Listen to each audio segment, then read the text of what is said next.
The morning of Marcus's wedding started like every other family gathering in the past 5 years, with a phone call from my mother explaining why I needed to dress appropriately and try not to embarrass the family. I was standing in my hotel room at the Fairmont, looking at the mustard yellow bridesmaid dress Patricia had specifically chosen for me, when Mom called with her final instructions. "Emma, sweetheart, I know this is hard for you," she said in that tone she'd perfected, part sympathy, part condescension. Being around all of Marcus's successful friends, seeing Patricia's family with their achievements. "Just remember that not everyone can be a doctor or lawyer." "I'll keep that in mind," I replied, zipping up the dress that made me look like a diseased banana. "And please don't mention your job situation unless someone asks directly. It's Marcus's day and we don't want people feeling uncomfortable." My job situation. That's what the family called it now. Not my career, not my work, my situation. Like it was a medical condition that required delicate handling. The truth was I'd built Anderson Global Logistics into a $4.2 billion supply chain management company that employed over 85,000 people across 47 countries. We handled distribution for 30% of the Fortune 500, had revolutionized cold chain logistics for pharmaceutical companies, and were 3 days away from closing the largest merger in our industry's history. But to my family, I worked at a grocery store. It had started innocuously enough. 7 years ago, when I was building my first distribution center, I'd worked nights at a Safeway to understand every aspect of food retail from the ground up. I wanted to know how products moved from suppliers to shelves, how inventory management worked at the store level, how customer demand patterns shifted. Most executives learn this stuff from spreadsheets and consultants. I learned it by scanning barcodes and stocking shelves from midnight to 6 a.m. When family asked about work during those early years, I'd say I was in food retail or working in supply chain logistics. Somehow this got translated into Emma works at a grocery store, and once that narrative took hold, it was impossible to correct without seeming like I was lying or delusional. The first time I tried to explain what Anderson Global actually did, Uncle Richard had patted my shoulder and said, "That's great, honey. It's good that you're ambitious about your grocery store job." When I mentioned hiring my first 100 employees, Aunt Susan had nodded supportively and said, "Oh, are you managing a department now? That's wonderful progress." Eventually I stopped trying to correct them. It was easier to let them think what they wanted than to deal with their skepticism. And honestly, part of me was curious to see how long they could maintain their delusions about my life. The answer apparently was indefinitely. The rehearsal dinner the night before had been particularly brutal. Patricia's family were genuine achievers. Her father had built a successful construction company. Her brother had just sold his tech startup for $50 million. Her mother was a federal judge. They were warm, accomplished people who clearly expected Marcus's family to be equally impressive. "So Emma," Patricia's brother Jason had asked during cocktails, "Marcus mentioned you work in food service. Are you planning to open your own restaurant?" Before I could answer, Marcus jumped in. "Oh no, Emma's not the entrepreneur type. She works at a grocery store. It's honest work though." The slight pause in conversation was painful. Jason recovered quickly. He was too polite to show his surprise, but I saw Patricia's parents exchange a glance. They were clearly wondering how a family that included doctors, lawyers, and successful business owners had produced someone whose biggest achievement was apparently avoiding unemployment. "Food retail is fascinating," I'd said simply. "The logistics alone are incredibly complex."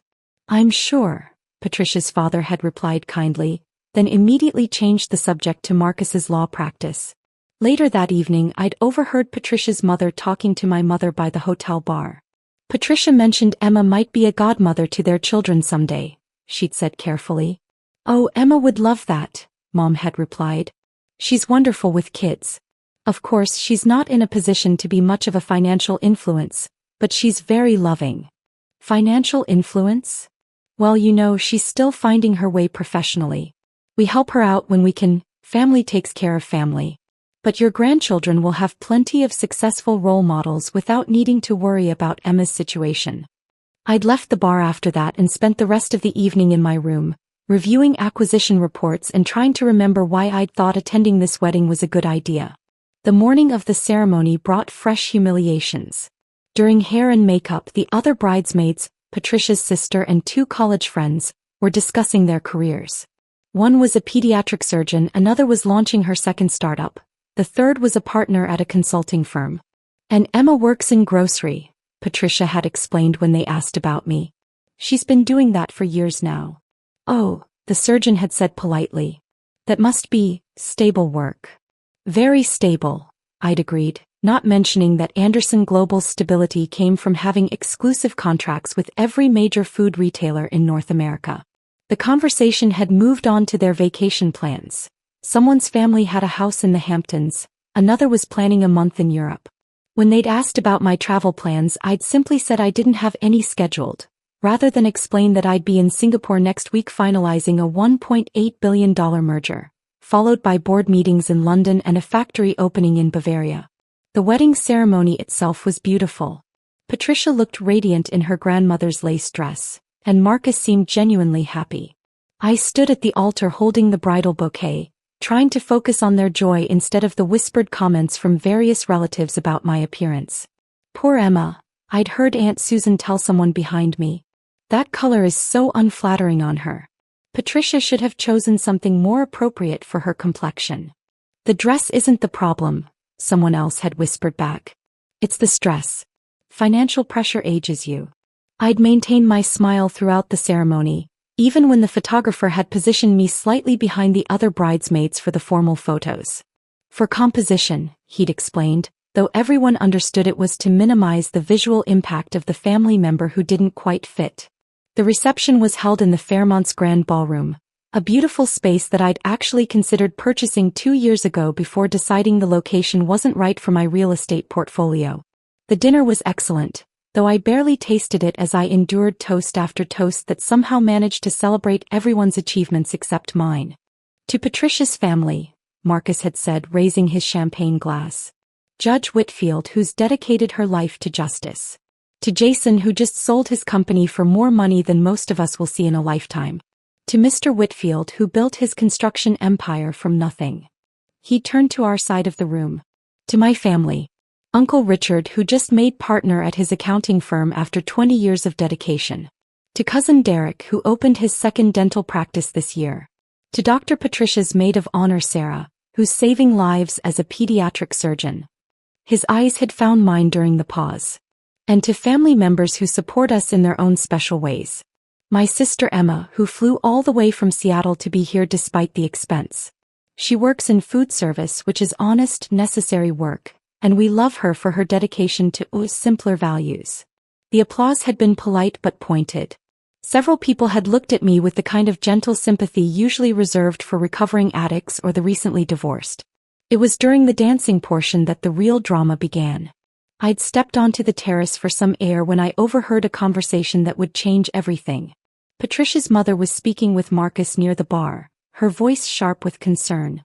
"Marcus, I need to ask you something directly," she'd said. "Is Emma financially stable? I don't mean to pry, but Patricia mentioned she might want Emma to be godmother to your children, and given her circumstances." "Emma? God, no, she's been struggling for years," Marcus had laughed. "She's sweet, but she can barely take care of herself. She's been working the same grocery store job for 7 years now? Never got promoted, never tried anything else. I think she's just not built for ambition, you know?" Mrs. Whitfield had looked relieved. I was concerned about the influence. Not that there's anything wrong with her work, of course, but Patricia comes from a family of achievers. Her father built his company from nothing, her brother just made $50 million on his startup.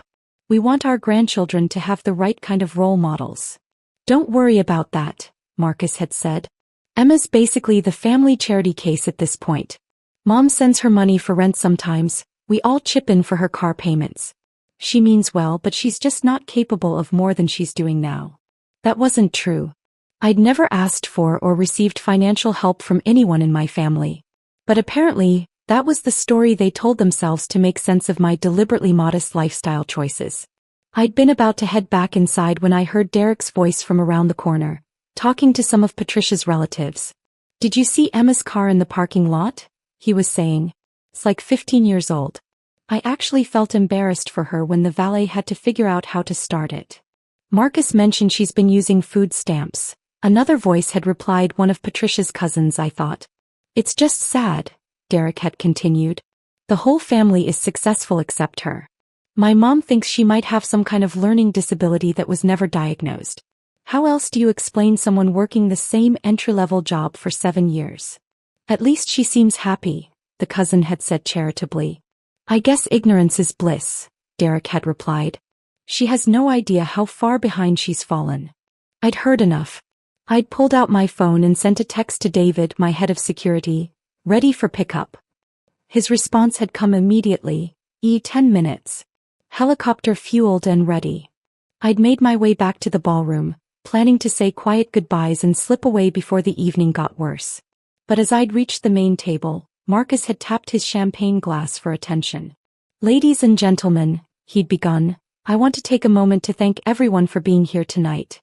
Patricia and I are so grateful to be surrounded by such successful, accomplished people. Our families represent the absolute best of what hard work and ambition can achieve. He gestured around the room. We have entrepreneurs who've built million-dollar companies, doctors saving lives, lawyers fighting for justice, executives running major corporations. People who've taken risks, pushed boundaries, refused to settle for less than excellence.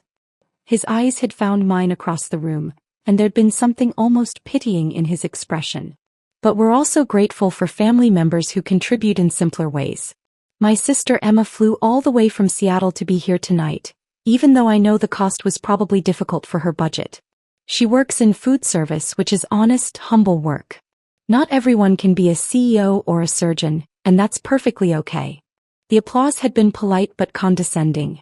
Several people had looked at me with the kind of sympathy usually reserved for someone announcing a terminal diagnosis. Emma represents something important, Marcus had continued, warming to his theme. In a world obsessed with achievement and status, she reminds us that there's dignity in simple work, value in modest goals. She's content with her life, and that's actually quite admirable. Patricia's father had stood up, clearly feeling generous after several glasses of wine. To Emma, he'd called out, for showing us that happiness doesn't require success. The room had raised their glasses to me like I was some kind of inspirational poster about overcoming limitations. I could see pity in their eyes, mixed with relief that their own children had turned out so much better. That's when my phone had buzzed. Ms. Anderson? The voice belonged to a tall man in an impeccable black suit who had somehow appeared beside me without anyone noticing. David Martinez looked exactly like what he was, former Secret Service, trained to handle threats to world leaders, now dedicated to protecting one of Seattle's most valuable executives. I'm David Martinez, your head of security, he'd continued, his voice carrying just far enough for nearby tables to hear. I apologize for the interruption, but we have an urgent situation that requires your immediate attention. The conversations around us had stopped. David had the kind of presence that commanded rooms, 6 feet 2 inches of professional alertness and expensive suits. Security. Mrs. Whitfield had repeated, looking confused. The helicopter is waiting on the roof, David had continued smoothly. Your 9 p.m. conference call with the Singapore team cannot be delayed. The Chin Industries merger closes Monday morning, and the Tokyo markets open in 3 hours. The board is waiting for your final approval on the $1.8 billion acquisition. Marcus's champagne glass had slipped from his hand, shattering on the marble floor. I'm sorry to cut this short, I'd said, standing and smoothing down the terrible mustard dress. I tried to keep business separate from family time, but unfortunately international markets don't respect wedding schedules. Emma, what the hell is going on?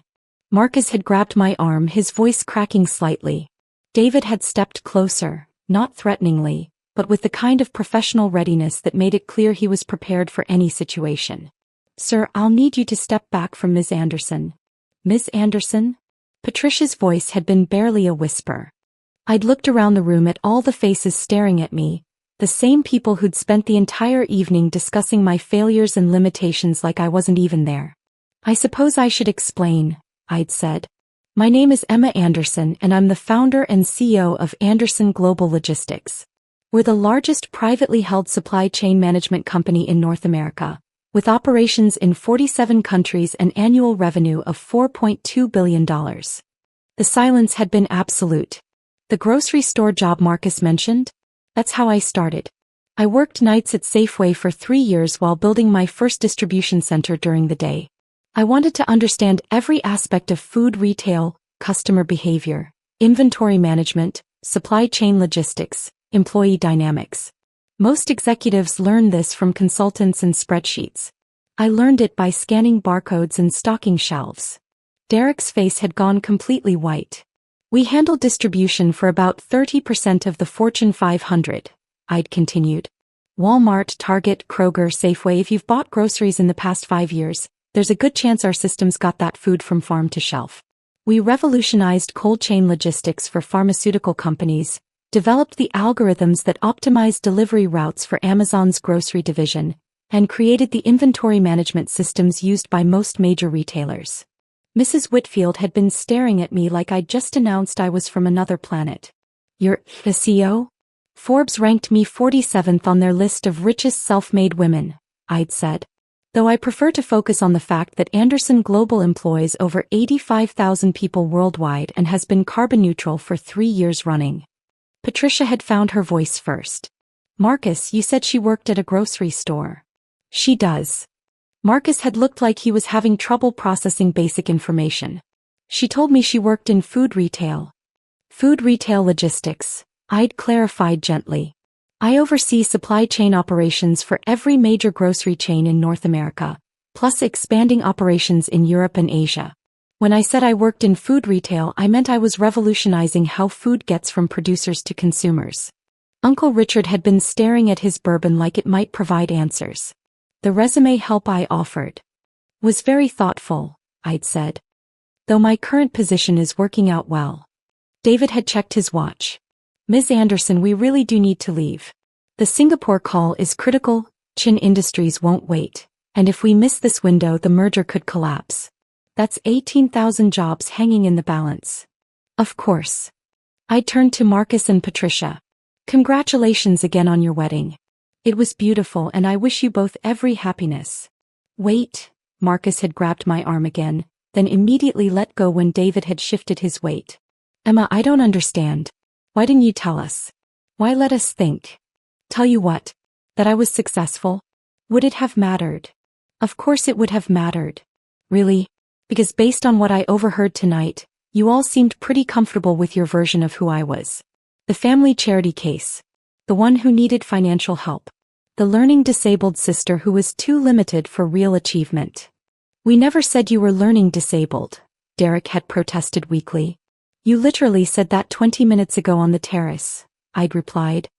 Along with speculating about my food stamp usage and expressing embarrassment about my car. Patricia's father had still been staring at me in shock.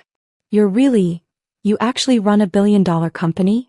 She's on the Forbes list, someone had whispered from the back of the room. I turned to see one of the younger cousins holding up her phone. Emma Anderson, CEO of Anderson Global Logistics. Net worth estimated at $2.3 billion. The murmur that had gone through the room was like watching dominoes fall. This doesn't make sense, Aunt Susan had said, her voice almost accusatory. If you're so wealthy, why do you dress so modestly? Why do you drive an old car? Why live like a normal person? Because money isn't the most important thing in life, I'd said. I thought family was. I thought showing up for people you love mattered more than showing off your net worth. I thought being humble about success was a virtue. Marcus had been shaking his head. But you let us think you were struggling. I didn't let you think anything, Marcus. You assumed. You all did. You decided that because I didn't brag about my accomplishments at every family gathering, I must not have any. You created an entire narrative about my life, complete with financial problems I don't have and limitations I've never shown, without ever asking me a single direct question about what I actually do for work. But you said you worked in food retail, Patricia had protested. I said I worked in food retail logistics. When I mentioned supply chain management, you nodded politely and changed the subject. When I talked about hiring employees, you assumed I meant I was managing a grocery store department. When I said I traveled for business, you figured I meant training sessions at other locations. The room had been completely silent now, everyone processing the magnitude of their assumptions. You know what's funny? I'd continued. 3 years ago when I missed Christmas, you all decided it was because I couldn't afford the plane ticket. The truth is I was in Tokyo, personally negotiating a contract that brought 2,000 manufacturing jobs back to the United States. Last year, when I couldn't make Derek's wedding, you assumed I was working extra shifts to make rent. Actually, I was in Germany opening our newest facility that now employs 1,500 people. Derek had looked like he might be sick. Ms. Anderson, David had interrupted gently. The helicopter. I'd nodded. I really do have to go. Singapore doesn't wait, and there are a lot of people depending on this deal closing successfully. As I'd moved toward the exit, the room had parted around me like I was visiting royalty. The same people who'd been pitying me 5 minutes ago were now staring with a mixture of awe, confusion, and what I was pretty sure was embarrassment. At the door I turned back one last time. For what it's worth, Marcus, I hope you and Patricia are very happy together. Marriage should be about loving someone as they are, not as you assume they should be. Maybe that's something worth remembering. The elevator ride to the roof had been silent except for the soft jazz playing through the speakers. David had held the door for me as we stepped onto the hotel's helipad, where my pilot was waiting with the rotors already spinning. How was the wedding, ma'am? David had asked as he'd helped me into the helicopter, having to raise his voice over the noise. Educational, I'd replied, buckling my seatbelt and putting on the headset. As we'd lifted off, I could see people gathered on the hotel's lower terraces, looking up at the helicopter with obvious confusion. My phone was already buzzing with calls and texts. Marcus, Derek, Aunt Susan, numbers I didn't recognize. I'd turned off the phone and looked out at the city lights below. Tomorrow I'd be back to managing supply chains and board meetings and the 1,000 small decisions that kept a global company running smoothly. Tonight had been a reminder of why I kept those worlds separate. But maybe it was time to stop hiding who I'd become. Maybe the people who truly mattered would love me anyway, and the ones who didn't, well, perhaps their approval wasn't worth having after all. Singapore, ma'am? The pilot had asked through the headset. Actually, I'd said, let's make a quick stop at the office first. I want to change out of this dress. It's terrible, and I have a feeling the Singapore meeting is going to be photographed. David had smiled. Yes, ma'am. I did mention that mustard yellow wasn't your color. As Seattle's skyline had grown larger ahead of us, I'd found myself actually smiling. Tomorrow's business news would probably mention Anderson Global's CEO making an unexpected helicopter exit from a family wedding. My PR team would field the inevitable inquiries about whether there was drama behind the departure. But tonight, for the first time in years, I felt completely free to be exactly who I was, successful, accomplished, and no longer willing to hide it to make other people comfortable with their assumptions. The funny thing was, I'd spent so much energy trying to be humble that I'd forgotten there was a difference between humility and invisibility. Maybe it was time to let the world, including my family, see what I'd actually built. After all, Anderson Global Logistics hadn't revolutionized supply chain management by staying quiet and hoping people would notice.